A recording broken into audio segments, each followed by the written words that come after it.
જય માતાજી મિત્રો. હું આજે તમને એક એવું સોંગ જે મને ગમે છે અને હિન્દી સોંગ જોરદાર છે અને સોંગ કેવું લાગે, તમને ગમે તો કોમેન્ટમાં તમારી રાય જણાવજો કેવું લાગ્યું.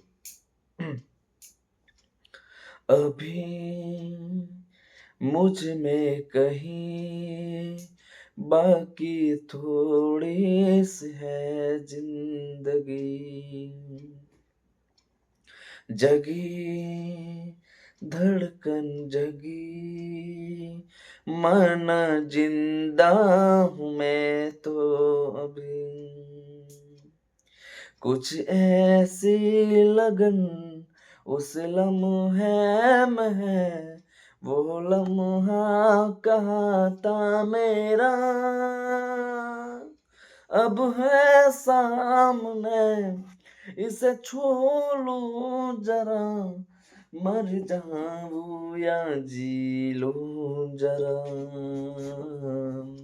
खुशियाँ चूम लूं या रो लूं जरा, मर जाऊं या जी लूं जरा.